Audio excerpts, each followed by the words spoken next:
Bonjour à tous, alors aujourd'hui je vais vous montrer comment réaliser la pâte briochée. Donc vous pourrez utiliser autant pour faire des petits pains au lait que pour faire une pâte à tarte briochée.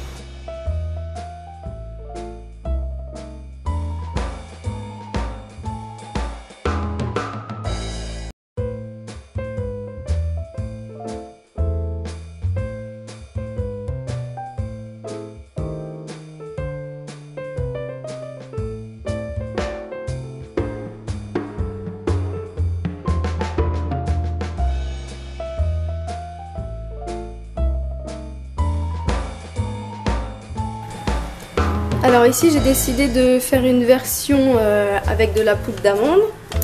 Donc c'est pourquoi là j'ai mélangé 200 g de farine avec 50 g de poudre d'amande. Donc si vous voulez faire des pains au lait simples ou une pâte briochée, mettez seulement 250 g de farine T45 ou de farine de gruau.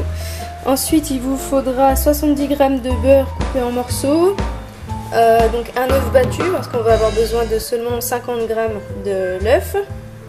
Ici on a 100 g, donc 10 centilitres de lait tiède, 5 g de sel, 10 g de levure et 40 g de sucre. Alors on va commencer par délayer la levure dans le lait. Donc ici ma levure est congelée. Alors il va bien falloir mélanger. Donc on la délaye jusqu'à temps qu'elle soit totalement dissoute. Alors ma levure est dissoute, donc j'ai fait 3 trous dans ma farine, donc un pour mettre la levure avec le lait, un pour mettre le sel, voilà on recouvre directement, il faut surtout pas que la levure soit en contact avec le sel, sinon ça va tuer l'effet de la levure. Et un avec le sucre. Alors ici vous voyez j'ai des petits grains noirs dans mon sucre, c'est parce que j'ai mis du sucre vanillé, donc juste du sucre mélangé avec des graines de vanille. Voilà, donc on va recouvrir les 3 trous. Voilà, la levure c'est pas grave. Et donc maintenant on va peser 50 g d'œufs. Alors je pèse mes 50 g d'œufs.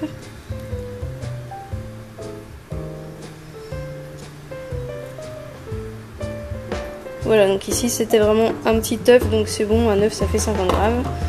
Voilà. Alors maintenant je vais mettre à pétrir 5 minutes en vitesse 1.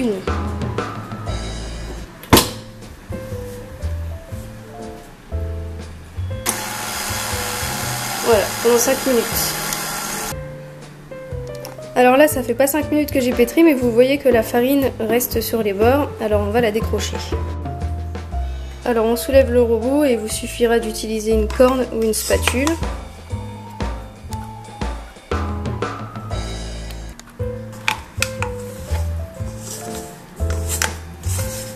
Voilà, on tourne bien la pâte. Vous voyez qu'en dessous il reste aussi de la farine.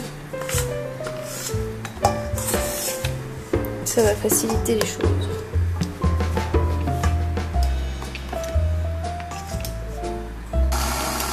Et voilà, on remet à pétrir pour terminer nos 5 minutes. Alors après 5 minutes de pétrissage à vitesse 1, on va s'assurer que toute la farine est bien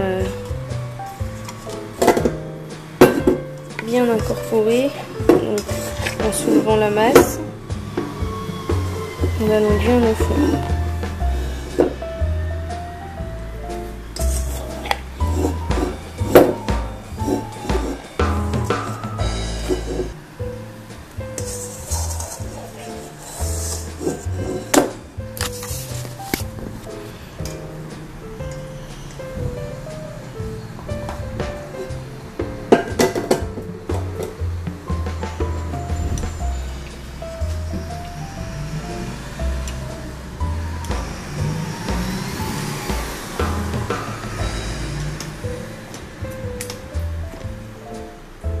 Hop.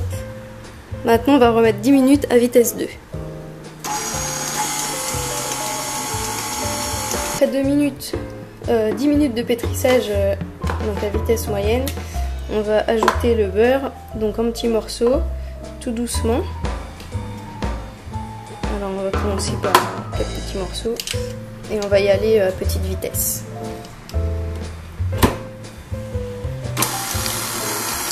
Donc on va attendre que ces morceaux de beurre soient incorporés avant de continuer à en incorporer. Quand notre beurre est bien incorporé, hop, je peux continuer à mettre d'autres morceaux. Voilà, et on recommence comme ça jusqu'à temps qu'il n'y ait plus de beurre. Alors notre beurre est bien incorporé, on va repasser à vitesse 2. Alors je ne l'ai pas précisé tout à l'heure, mais vitesse 2 c'est plutôt, alors là sur le KitchenAid, vitesse moyenne en fait, donc voilà, entre 4 et 5. Et donc on va pétrir encore pendant 5 minutes.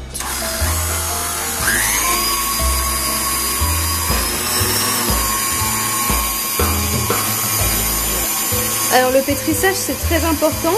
C'est ce qui va permettre de donner une forme à la pâte, donc de lui donner sa tenue en fait. Donc si on n'a pas bien pétri, eh ben, notre pâte, nos petits pains au lait seront tout mous et ne tiendront pas, ils seront tout mollets. Après 10 minutes de pétrissage, donc à vitesse moyenne, la pâte se tient mieux, donc on va la mettre dans un petit cul de poule, la filmer et la laisser pousser pendant environ 1 heure. Alors on filme pour que la pâte soit bien à l'abri des courants d'air.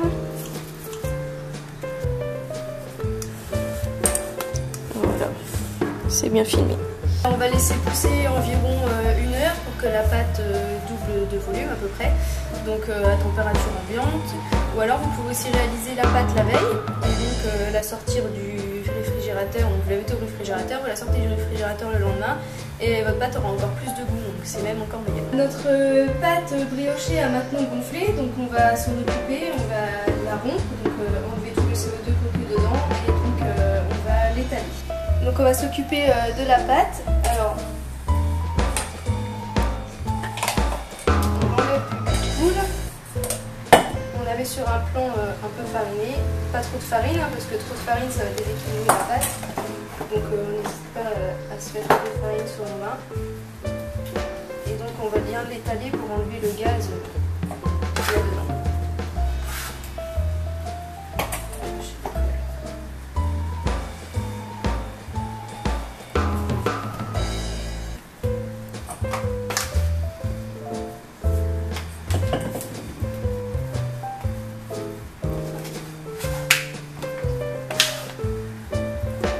Des tartelettes, mais vous pouvez très bien faire des grosses tartes avec, hein, c'est pareil. Donc pour une grosse tarte, peut-être utiliser un rouleau à pâtisserie. Donc on va pas la faire trop épaisse parce que c'est une pâte briochée, donc elle va gonfler encore à la cuisson.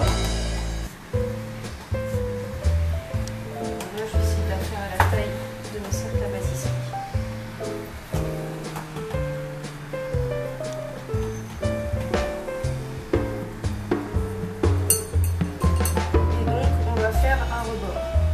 Vous avez bien étalé, bien mis votre pâte par rapport à la taille du moule, donc il faut essayer de faire un petit bord en appuyant dessus.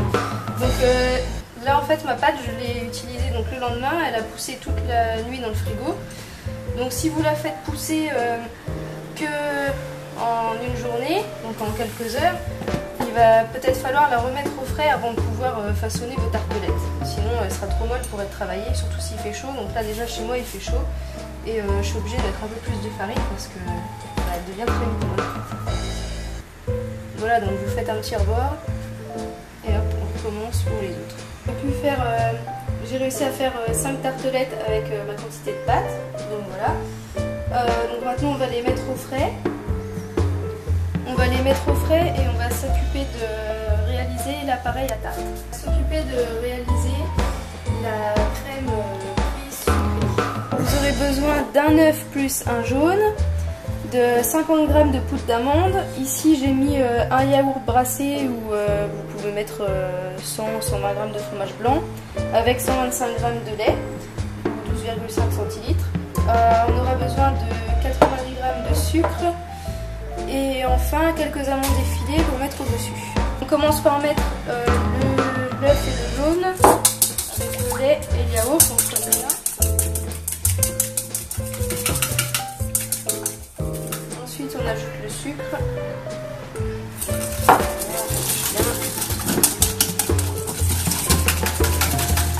Et enfin la poudre d'amande.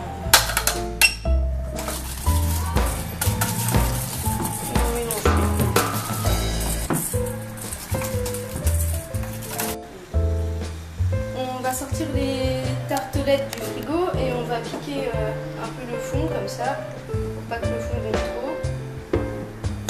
Hop, on va déposer les tiges de rhubarbe qui ont mariné et qu'on a égouttées. On a mis notre rhubarbe sur les tartes, donc maintenant on va mettre la crème prise sucrée. Donc n'hésitez pas à appuyer un peu sur la rhubarbe, là, sur la tarte, pour les enfoncer dedans, dans la pâte, et on va verser notre pâte sucrée.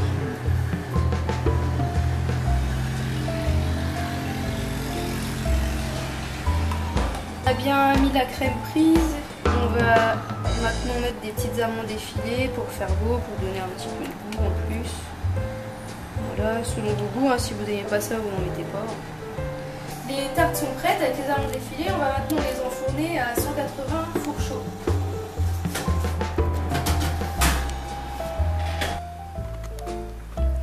Environ 30 minutes après, donc c'est prêt et il n'y a plus qu'à décercler et à déguster. Voilà, vous avez des belles tartes. Donc là en dessous c'est bien cuit, même un petit peu trop cuit je dirais. Mais on a une pâte bien dorée, donc c'est parfait. On peut déguster ça avec une petite crème anglaise par exemple, pour être encore plus gourmand. Petite astuce, si vous voulez préparer ces tartes à l'avance, ou si vraiment vous avez beaucoup de rhubarbe et que vous voulez faire plein de tartes pour plus tard, vous pouvez donc étaler la pâte à brioche comme on l'a fait, la pâte briochée, les mettre dans les cercles, et donc ensuite mettre votre rhubarbe, la crème prise, et ensuite vous mettez ça au congélateur, donc bien à plat. Une fois que c'est bien congelé, vous pourrez les emballer dans du papier sulfurisé, et plus tard il suffira de les remettre dans des cercles pour pas qu'elles se déforment à la cuisson, dans des cercles et hop, au four. Voilà.